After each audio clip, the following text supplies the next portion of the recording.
Hey, welcome to the FEE3 2022 showcase for Saint's Blood. My name is Xilirite, and I have here with me Permafrost, the developer of the game. Say hello, Permafrost. Hey everyone, I'm Permafrost, best known for making Deity Device, and this here is a presentation on the sequel I'm working on.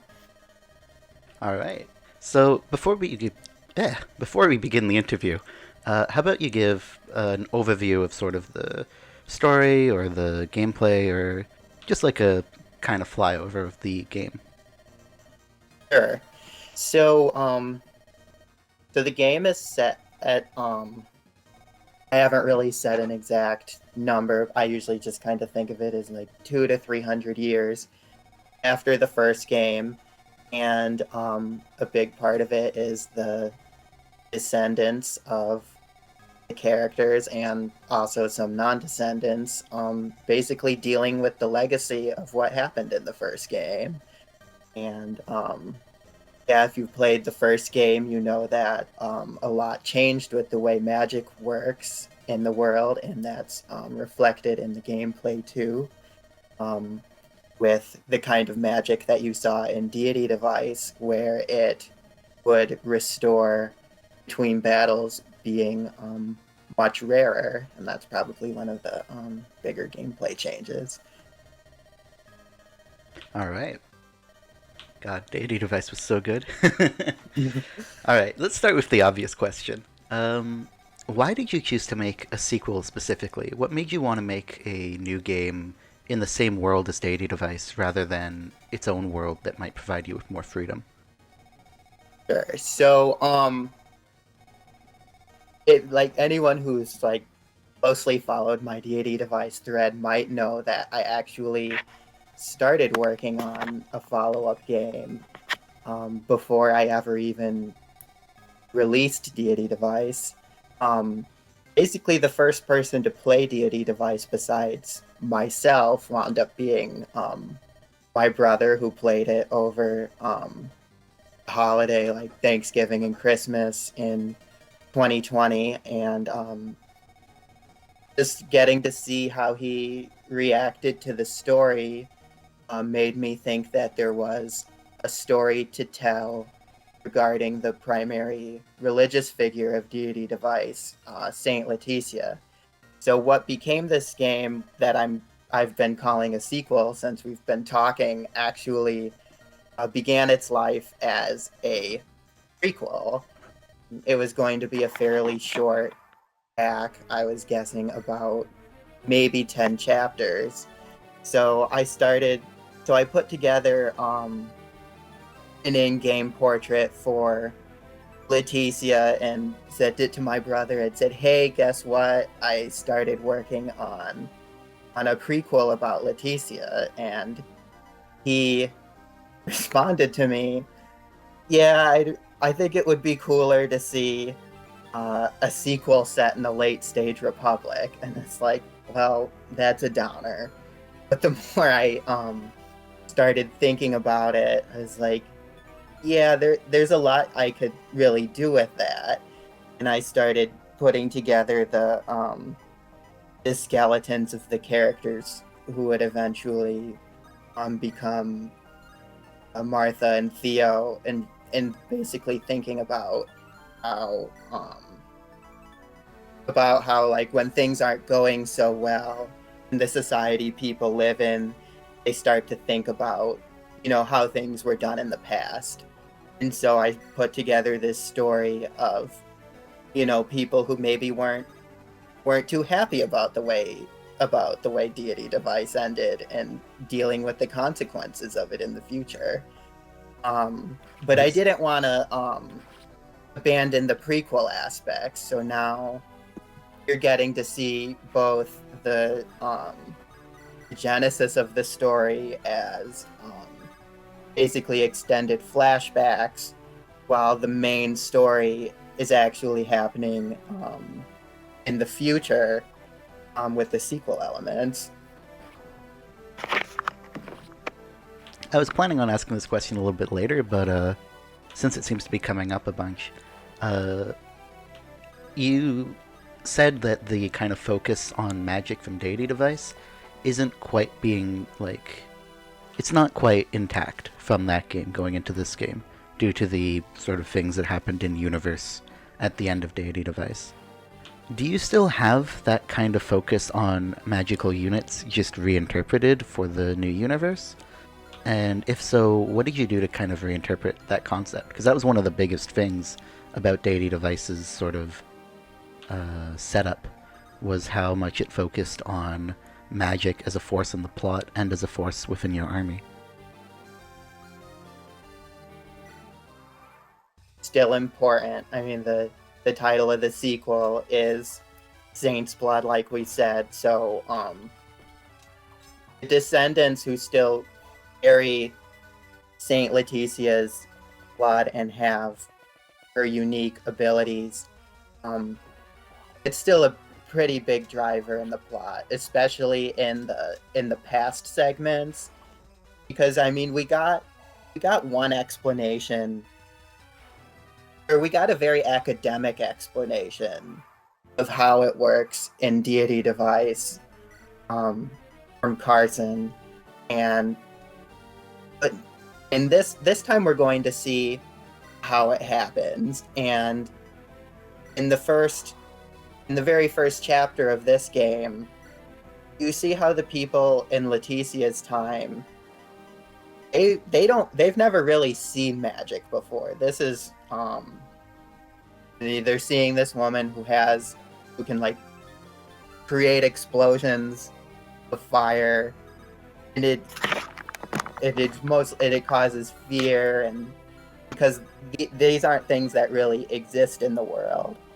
And then in the future, in the sequel parts, we see how basically the remnants of this power plays a role in their society, where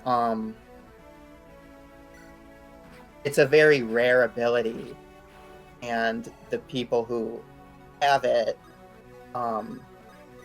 they get recognized, society reacts to them in certain ways. And I'm just now realizing I haven't really talked about how this is in gameplay, but yeah. I was gonna ask, yeah. But yeah, so for the most part, where in Deity Device, the mages would get a list of spells that were unique to them. Might be like some instances where 2 units might have the same spell, but for the most part, everyone had a unique spell list, and that was pretty much their kit. This time around, there are tomes in the game which are more standard magic. They don't really do effective damage to anything. They're just weapons that carry over. But the more special magic from Deity Device that comes from being a descendant of Leticia, it's still in the game, and you get a certain number of charges of those spells per map. But you get very few. It's not really meant to be like your main form or your standard form of attack.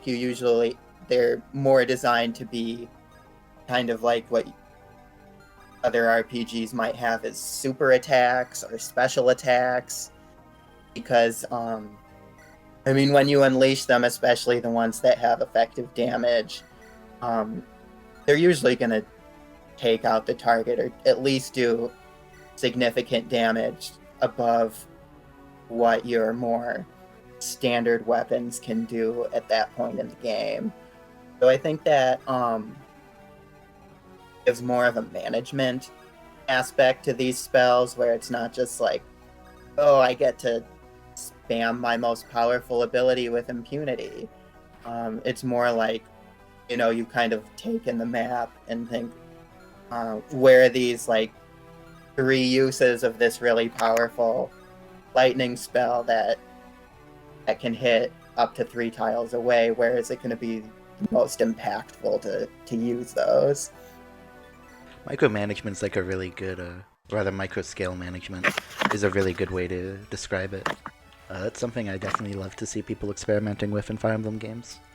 Especially after games like Free Houses tried features like that to limited success in the sandbox. Are there Yeah. any other mechanical differences that players can expect to see in Saints Blood? Either just a deviation from vanilla or from Deity Device in particular? Um, well, I did introduce capture and your thieves can steal weapons and staves.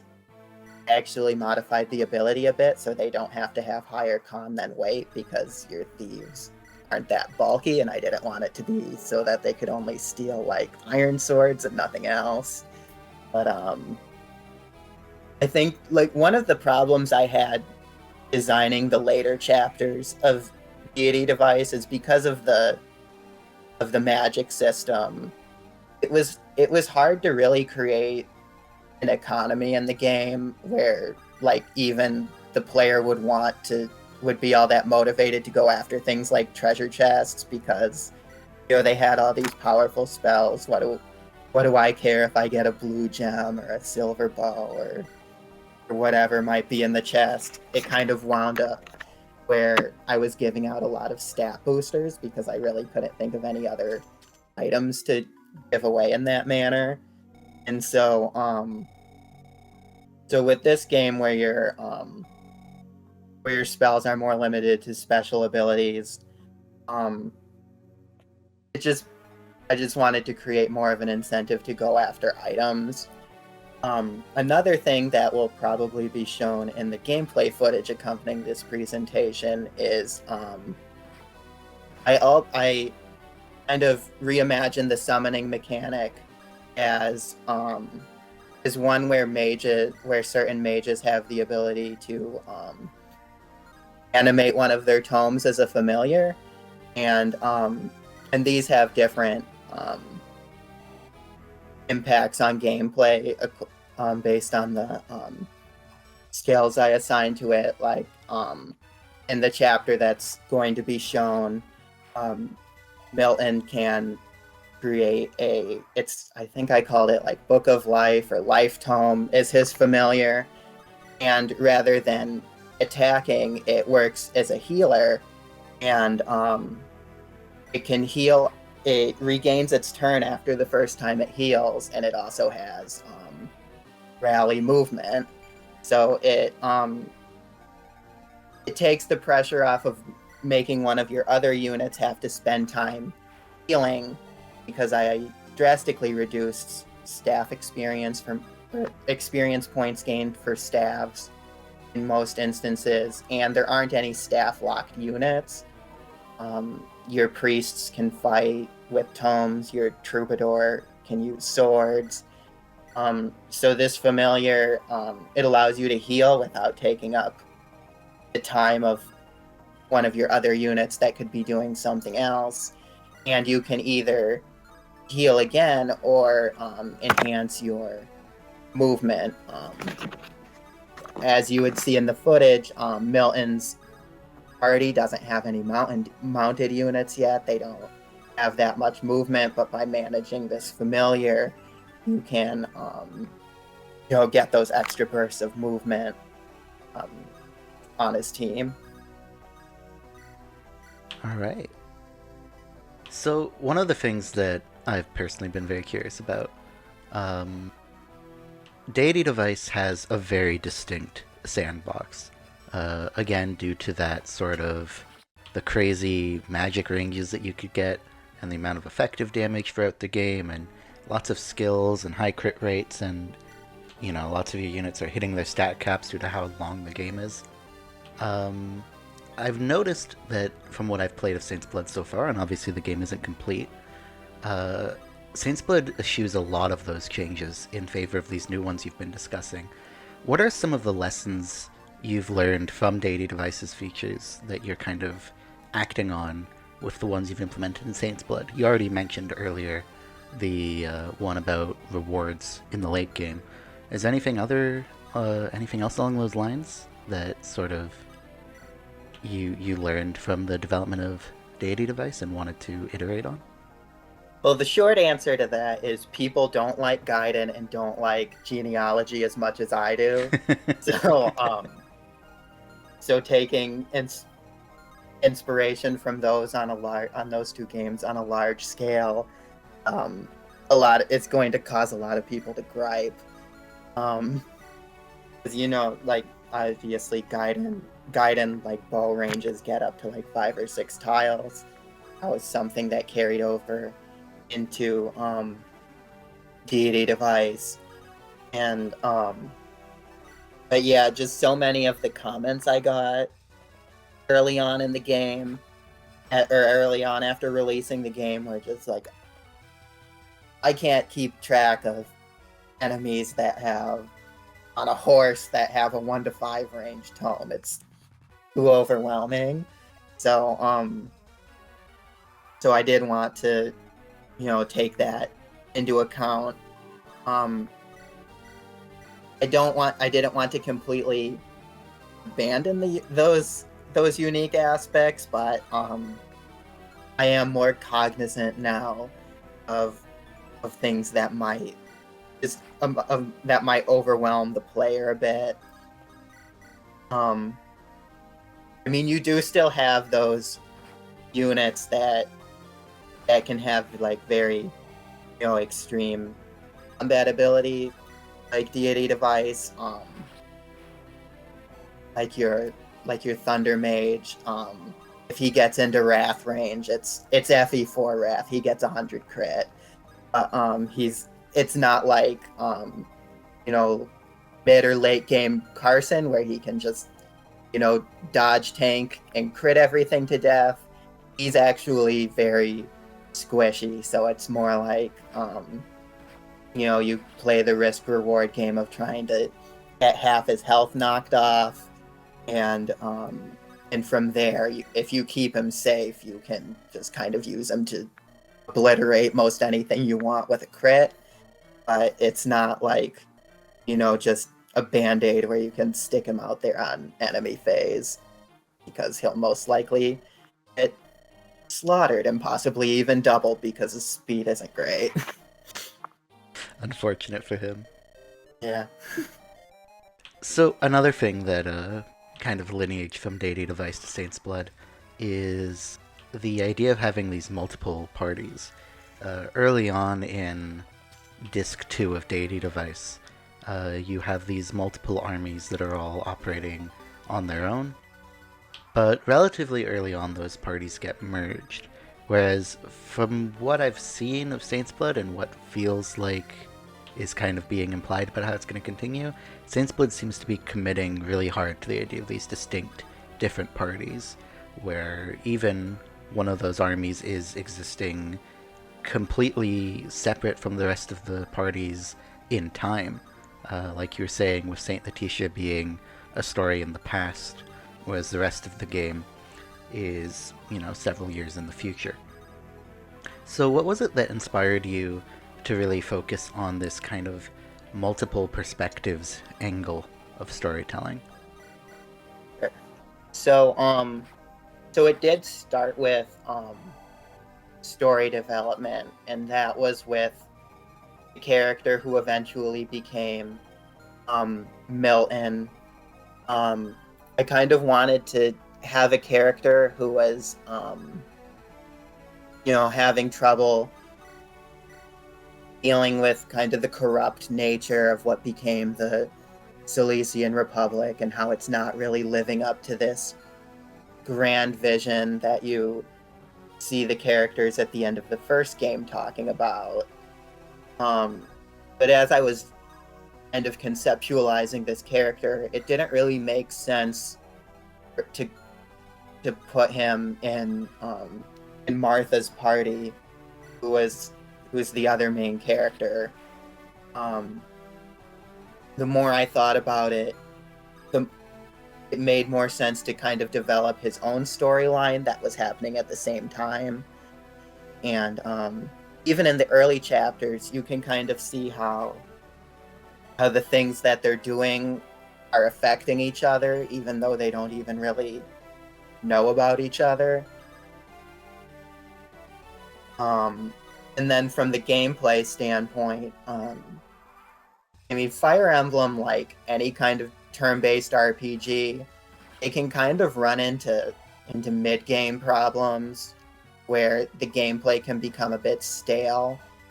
Because in any kind of RPG where you're mostly playing through, menu selections, what you're doing at hour 3 of the game can feel a lot like what you're doing at hour 15. So so I wanted to make the parties different from each other so that when they kind of switch off, you get a different bag of tools to kind of, it's to shake up the gameplay so you're not, approaching things the same way every time. You've got your standard deployment roster that you're just sending out into every map, and they're pretty much functioning the same way that they did on the map before, and they will function again on the next map. I kind of talked about Milton's familiar and how it can both heal and augment your movement. In Martha's party, your advanced movement option comes from one of your units, Georgette, who has, from as soon as you get her, she can use a map-wide rescue 2 times per map. So on any map, you can pull a unit from anywhere on the map to her. And so I mean, right from the beginning, each party has an advanced movement option, but the way the player can use them is different. Milton's is consistent throughout the map, but it's less dramatic of an impact. While what you get on Martha's party, it's a bigger effect, but it's much more limited in how the player can use it. So just making the, and this is something I did in Deity Device, I don't really like. I think it can be a bit boring when your units are just kind of piles of stats and that's all they are. I tried to, use what's in the skill system to give everyone a role in the party, and to kind of keep them different from each other. It's a really interesting approach with the movement options to differentiate the parties. Yeah. I always like stuff And like that. There'll be a few more going forward, with some units that haven't been introduced. I can say, like with the Thunder Mage I was talking about, he can create a Thunder Tome familiar, and then the first one can create a second familiar. So he gets essentially two summons that you get to play with.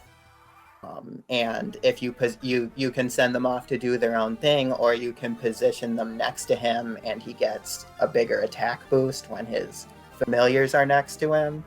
So there are more ways to play around with that. All right. Sorry, 1 second here. I'll just edit this bit out. I really need to take a sip of my drink.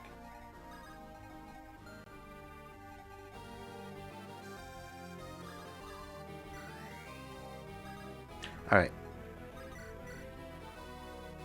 So, Deity Device is kind of set in a pretty typical FE time period. You've got your sword, and you've got your sorcery, and there isn't that much that really feels like it would be out of place in FE7 from a kind of technological standpoint. But Saint's Blood is several generations removed from that game, and some of that can be seen in the art style changes. There's a lot less kind of flowing robes and fancy armor, and there's a lot more, suit and tie kind of aesthetics to a lot of the characters, which I find really interesting. But I'm curious if this more modern kind of setting for Saint's Blood altered the way that you actually approached things like storytelling or game design, or if it was primarily more of an aesthetic decision. Yeah. So because I had these two stories going on in different time periods, I didn't want the people to look the same. I wanted them to be, you know, this time period. I didn't want it to be like, oh, this is like 1,000 years in the past, and everyone's wearing the same thing that they wore 1,000 years ago. Like Awakening. Yeah. Um, but yeah, I did want to show progress in the society, and more than just the setting. I kind of I mean, I would say that Deity Device has a fairly kind of standard JRPG plot as far as the elements and the kind of characters we see, and I think I did some original things with those, and kind of and reinterpreted them, but at its core, um, it's the kind of story you would expect from a JRPG, and I don't like to do the same thing twice. So so I did want to set this game in a different era, and I think that's kind of like opened up the storytelling. Like it doesn't begin with anyone at war. No one's village is being raided. No one's having evil nation come and kill mom and dad. It just kind of it begins very, very humbly. Um, I mean, I would even describe it, and I hope I'm not selling it short, saying it like this, but it kind of just begins with some, like late teenagers and 20 somethings kind of, screwing around and getting involved in things. I would say that with this more modern setting, I do have to get a bit creative in how I set up things to have, an enemy encounter to gives the player some gameplay, so they're not just, scrolling through a visual novel. The biggest problem of every game developer, trying to find Yeah. room for the gameplay. Yeah, it's like, oh, I guess I have to let them push some buttons. um, yeah, I can't just. I mean, with what I have going on right now, I can't just be like, oh, they ran into the enemy army in this place and now they're gonna fight, because those kinds of things aren't really going on. Most of the early game is pretty dedicated to just kind of conveying to the player, what became of the society and of the setting. Like what kind of concerns the people have, what's working, what isn't working, that kind of thing. And so and I guess I can't really say that it's like 100% innovative, because they do go out and fight bandits. But It's still a Fire Emblem game at its heart. yeah, but I mean, it's a bit different, like how they get into these situations. But yeah, it's presenting a challenge, but it's also, giving me, more freedom with the storytelling. I mean, like I said, I told something of a more standard JRPG plot with the first game, and now that I'm on this game, I feel like I can, use that experience to, to create something a bit more new. I see. That's awesome. All right, I think it's time for probably the biggest question I had to ask that I've written up here. Deity Device is well known as being the first multi-disc ROM hack ever made. Is Saints Blood also going to be a multi-disc game? I don't know at this point. That's not really something I set out to do. It was a backup plan I had in my back pocket in case I did reach a point where I couldn't add to the game anymore. I mean, I wouldn't do it again if I didn't have to, because it just became a nightmare to, like, any kind of edits I made to items or characters. I had to do 3 times over and make sure that I didn't, miss anything or change a value differently in one segment of the game and not in another. I mean, I wouldn't recommend it to anyone, and I just get like so many questions in the thread, like, I'm playing on this mobile emulator and I can't figure out how to set up your game, and it's like, I have no idea. I can't help you. But I mean, like, the story goes that Kaga left Intelligent Systems because he wasn't satisfied with the size of the game you could put on an N64 cart.